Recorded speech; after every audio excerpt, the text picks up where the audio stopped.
Hello. Hello, nice to meet you. Nice I'm to Alan. meet you, Roman. Shall we head inside? Yeah, welcome Yeah? to Safe House. Thank you. It's a relief for Roman being here in the Midlands, escaping from persecution in his homeland Russia.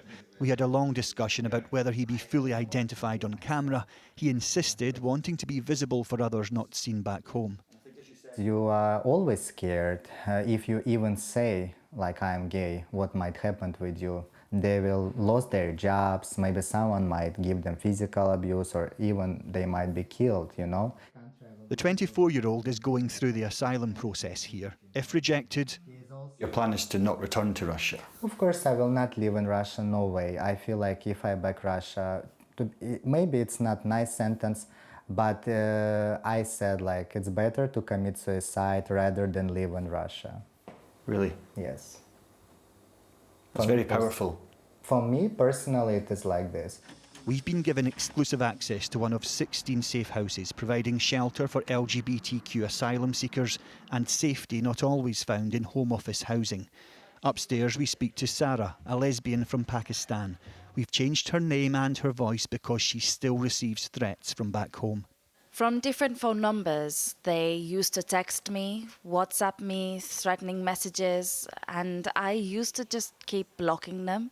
One-off nowadays. One-off I get the messages, but I just ignore it. And there's more to it than just verbal abuse. If you're going to tell them, you don't know the consequences. And it's honor killings and things like that. Were you worried about? Of course, I want to live my life. I don't want to die. The discrimination faced by Sarah commonplace according to the charity Micro Rainbow, which runs this safe house. We have examples of lesbians whose children were killed back home when their communities found out that they claimed asylum because of their sexuality. There's lots of talk at the minute about plans to send asylum seekers to Rwanda. Sending LGBTQI people to Rwanda, I don't even know there is a word to describe what it could mean. It could actually mean death. In other countries, that's the case too. These headlines shine a light on persecution around the world. The people we've spoken to drawn here because of the legal protections offered to queer people.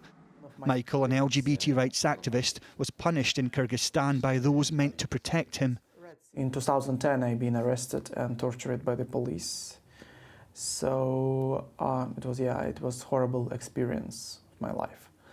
And after that, I decided to leave Kyrgyzstan, honestly.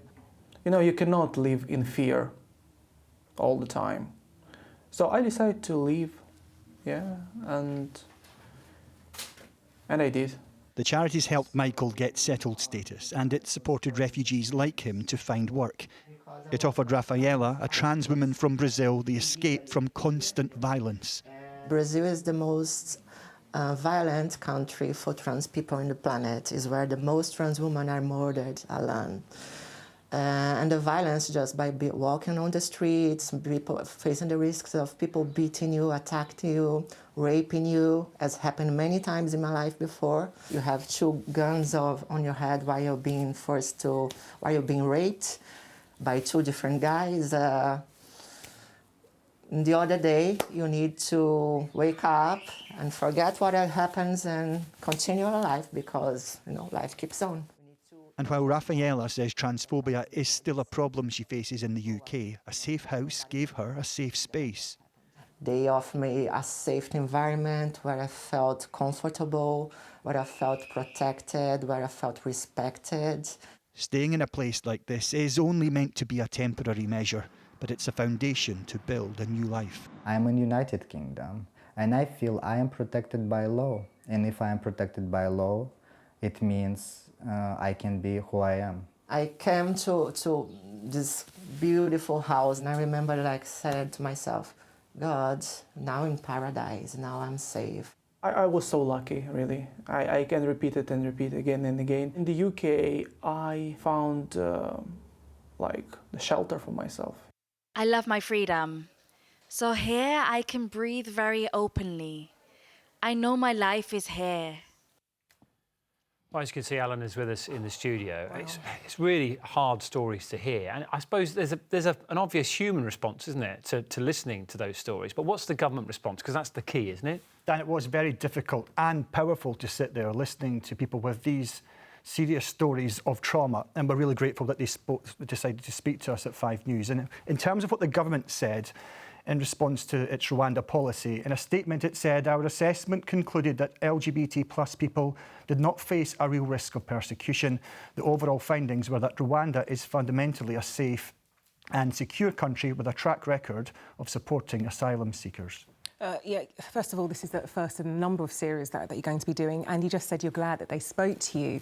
The reason why they did that, and I love this, is because 5 News is going to be telling these stories very differently. Yeah, we decided to mix things up a little bit, and we created an all-LGBT team to tell these stories. Me, my producer, and our cameraman, and I think there's a picture of myself, Penny and Anto a few weeks ago filming that story. And I think it did help the people that we spoke to. It helped them trust us. Many of them feel like they just cannot trust the media at the moment. And that's something that came up in the piece that will be shown, our second piece, next week. And we hear from people who've experienced transgender conversion practices. And we also speak to young transgender people and ask them what life is like in the UK today. And the answer, I have to say, is not a positive one. It's good to have you in the studio, Alan. Thank you for that. And next report is on Monday next week, so we'll see you for that as well.